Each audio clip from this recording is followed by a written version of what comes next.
Hello, good morning. It's been a while that I've come online to make any video. Well, you know how it is in life, but today I've actually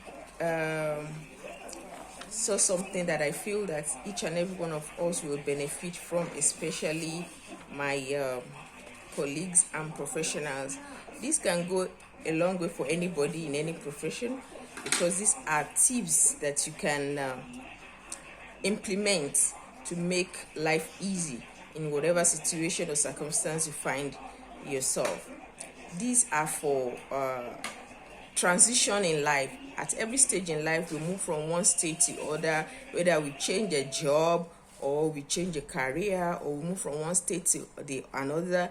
Yes, we are always new in a particular place. So today I will share with you few tips for you to navigate the environment wherever you find yourself, either in your career, in a new place, in a new apartment or anything.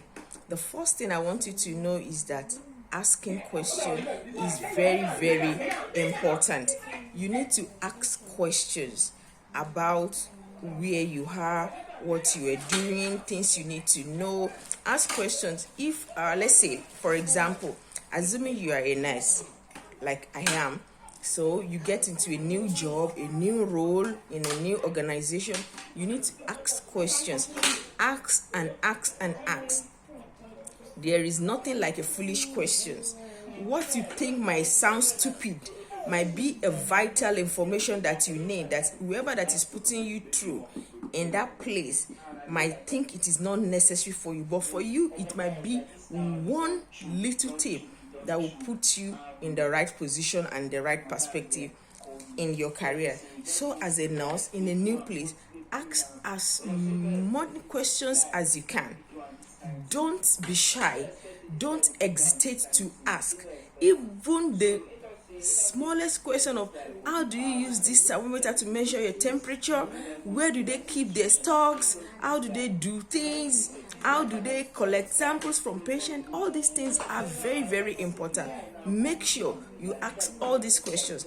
And if you find that the person that is putting you through, that is your mentor, is not giving you enough information that you need, you can look around, make friends as well, and then get all the necessary tips that you need to move on.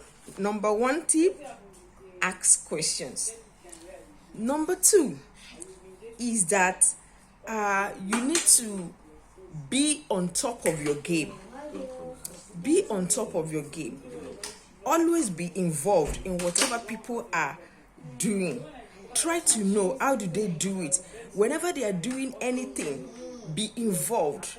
Even the teeny tiniest dirty thing that you think that you are more than, maybe because of the years of experience that you have, or you cannot do these things again, this might put you in a place of better positioning. Let's say in nursing, you are a registered nurse. Now you don't need to give bedpan anymore. You don't give bed bath. You have healthcare assistants that does that.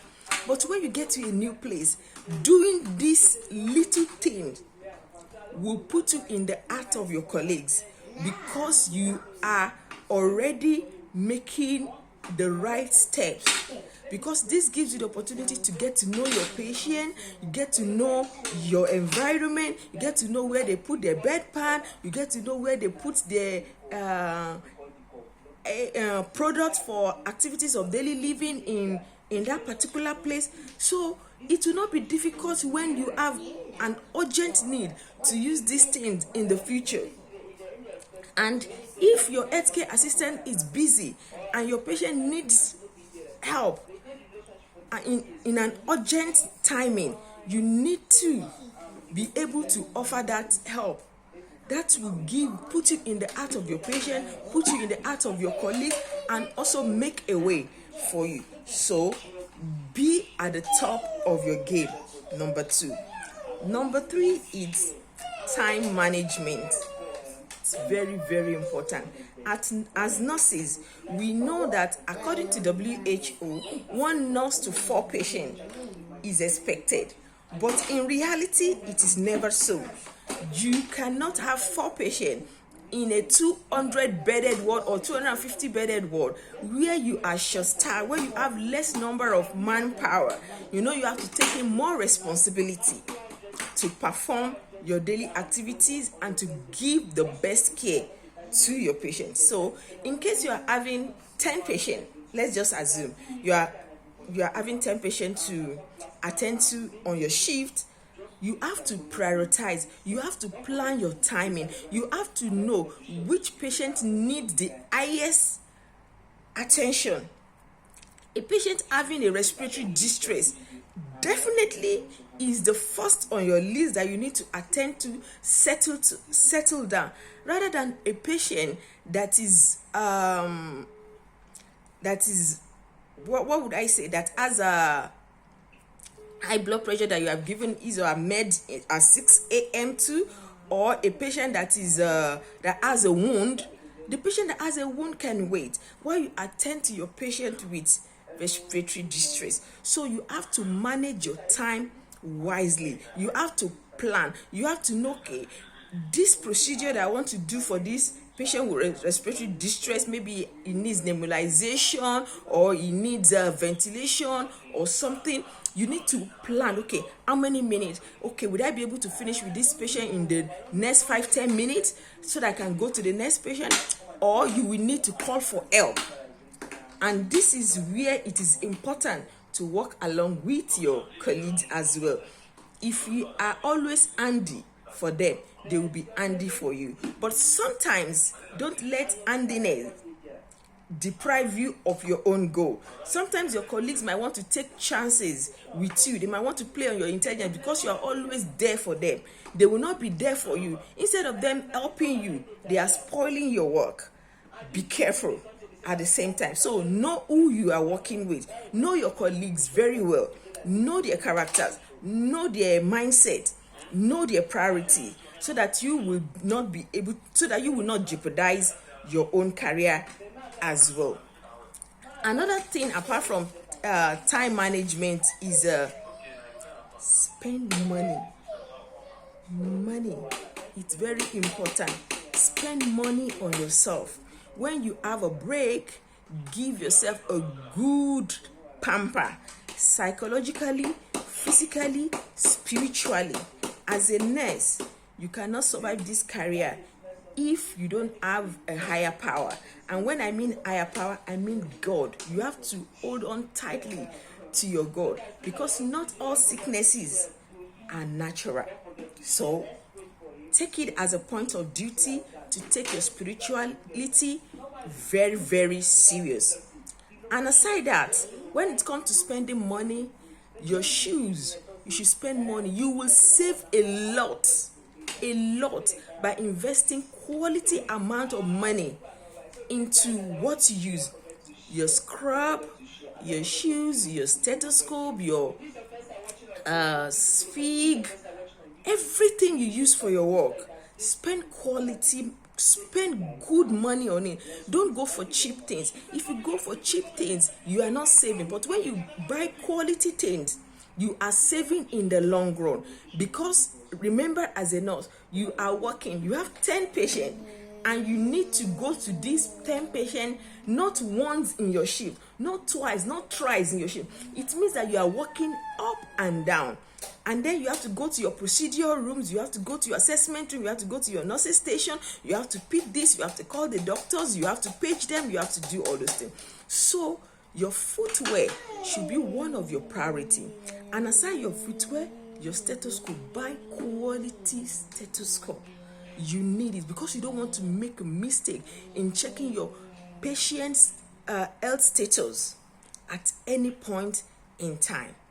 And also invest in studying, invest in improving yourself.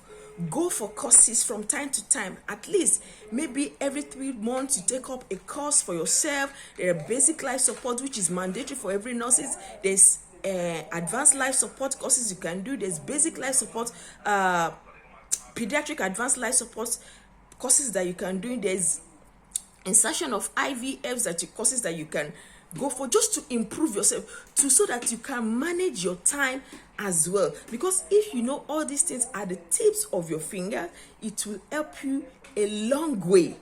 You understand? To give the best value, the best care to your patient.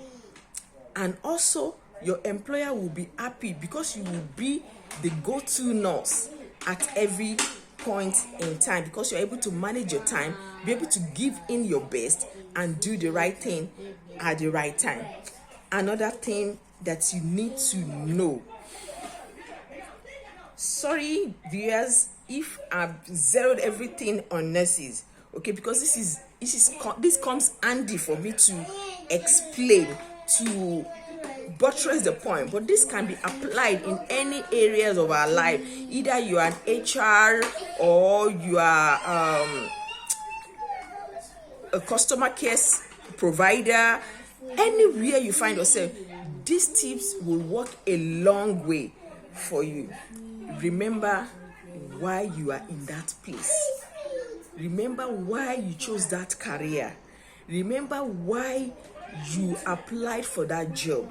Remember why you are a nurse. You are a nurse to help people get back on their feet, into their state of happiness, into their state of health. Remember, there is a thin line between health and ill health. The position where your patient is right now, you might be the one there tomorrow. Remember, how would you want your nurses or the person attending to you treat you? If you go into an organization, you need their help, okay? You are asking for an assistant. If you, in your own position as a worker, as a staff, have not been nice to people, do you expect people to be nice to you? This life is a give and take. So know why you are there as a nurse. Your role as a nurse is to help people get back on their feet, put smiles on their faces.